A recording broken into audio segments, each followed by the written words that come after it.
Assalamualaikum warahmatullahi wabarakatuh. Nama saya Nizam Azhar Kino dari kelas 12 PS 3. Saya akan mempresentasikan tentang modernisasi dan globalisasi. Modernisasi adalah proses perubahan dari sesuatu yang belum maju ke arah yang lebih maju. Modernisasi dimaksudkan untuk memperbaiki dan mencapai suatu bentuk masyarakat yang lebih maju, berkembang, berkualitas, dan sejahtera. Kalau menurut Surjono Sukanto, modernisasi adalah perubahan-perubahan di dalam masyarakat mengenai perubahan norma sosial, nilai sosial, susunan lembaga yang ada di masyarakat, pola perilaku sosial, dan segala aspek di dalam kehidupan sosial. Persamaan dan perbedaan modernisasi, westernisasi, dan sekularisasi. Persamaan: 1. Memiliki kepentingan keduniawian. 2. Merupakan suatu proses perubahan dari sesuatu yang dianggap kurang menjadi sesuatu yang lebih bagi penganutnya. 3. Mempunyai unsur-unsur dari negara-negara barat. 4. Merupakan hasil perbandingan dari suatu aspek kehidupan manusia yang dirasionalisasikan. Perbedaan: tidak ada mutlak sebagai westernisasi atau sekularisasi. B. Tidak mempersonalkan atau mengesampingkan nilai-nilai keagamaan.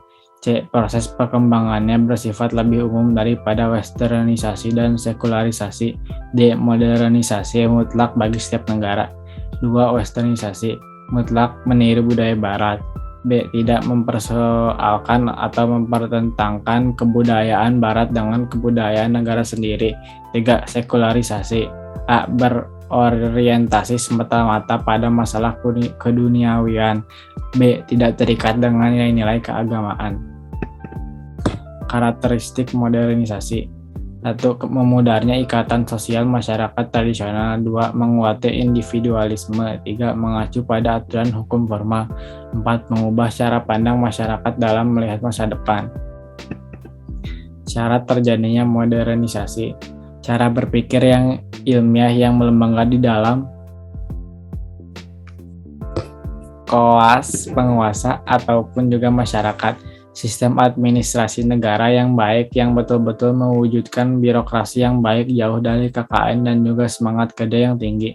Adanya sistem pengumpulan data yang baik serta juga teratur juga terpusat dalam suatu lembaga atau badan tertentu. Contohnya seperti BPS, Badan Pusat Statistik, yang menjadi sumber data untuk pemerintah. Penciptaan iklim yang favorable kondusif di dalam masyarakat terhadap modernisasi, yakni dengan cara penggunaan alat-alat komunikasi massa, kedisiplinan yang tinggi namun tetapi tidak melanggar hak asasi manusia, HAM warga negara, sentralisasi wewenang di dalam suatu pelaksanaan perencanaan social planning. Ciri manusia modern menurut Alex Inkeles: 1. Memiliki sikap hidup untuk menerima hal-hal yang baru dan terbuka untuk perubahan. 2. Menyatakan pendapat atau opini mengenai lingkungan sendiri atau kejadian yang terjadi jauh di luar lingkungan, serta dapat bersifat demokratis. 3. Menghargai waktu dan lebih banyak berorientasi ke masa depan daripada masa lalu. 4. Memiliki perencanaan dan pengorganisasian. 5. Percaya diri. 6. Perhitungan. 7. Menghargai harkat hidup manusia orang lain. 8. Lebih percaya pada ilmu pengetahuan dan teknologi. 9. Menjunjung tinggi sikap baik di masa imbalan yang diterima seseorang haruslah sesuai dengan prestasinya di masyarakat. Globalisasi adalah tersebar luasnya pengaruh ilmu pengetahuan dan kebudayaan yang ada di setiap penjuru dunia ke penjuru dunia yang lain, sehingga tidak jelas lagi batas-batas yang jelas dari suatu negara. Nah, kalau menurut Selo Soemarjan, globalisasi adalah terbentuknya sebuah komunikasi dan organisasi di antara masyarakat satu dengan yang lainnya yang berbeda di seluruh dunia yang memiliki tujuan untuk mengikuti kaidah-kaidah baru yang sama. Hubungan tersebut disebabkan oleh penemuan baru seperti alat elektronik dan internet. Teori globalisasi.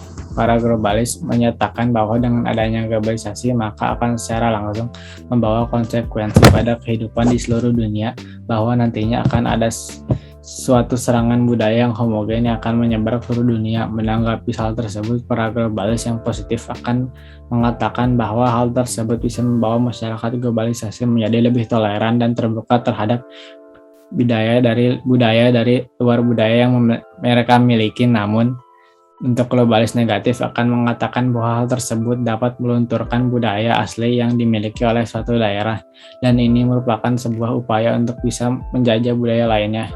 Para tradisionalis yang ada di dalam teori ini adalah orang-orang yang tidak menganggap bahwa globalisasi sedang terjadi. Mereka hanya menganggap bahwa proses yang saat ini terjadi merupakan sebuah dampak dari perubahan yang sudah terjadi di masa dahulu.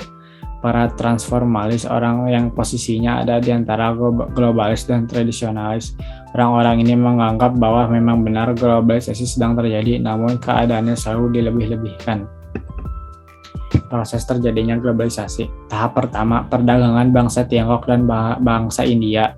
Tahap kedua, perdagangan muslim. Tahap ketiga, perkembangan industri dan teknologi. Tahap keempat, era pasar bebas. Karakteristik globalisasi. Meningkatnya masalah bersama, misalnya ialah seperti penyebaran virus penyakit yang dimana terbawa oleh orang-orang migrasi, hutang luar negeri, dan juga pola-pola kejahatan internasional. Meningkatnya interaksi kultural antara negara yang dimana dilakukannya melalui media massa dan juga internet. Negara-negara di dunia yang memiliki ketergantungan yang tinggi. Hal ini disebabkan pasar dan juga produksi ekonomi. Kegiatan perekonomian yang dimana dilaksanakan secara global mendorong lahirnya organisasi World Trade Organization yang dimana itu adalah organisasi pengawas pelaksanaan ekonomi perdagangan internasional.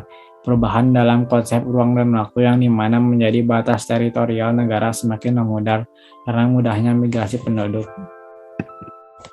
Globalisasi perekonomian dan budaya.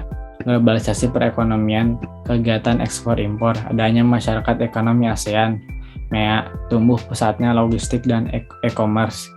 Globalisasi budaya, meningkatnya imigrasi, tidak ada batasan dan dalam penyebaran budaya, berkembangnya teknologi informasi seperti internet. Dampak modernisasi dan globalisasi. Dampak positifnya, memperkuat integrasi dalam masyarakat, peningkatan iptek, kemajuan di bidang industri. Dampak negatifnya, kesenjangan sosial dan ekonomi, pencemaran lingkungan alam, kriminalitas. Terima kasih atas perhatiannya. Assalamualaikum warahmatullahi wabarakatuh.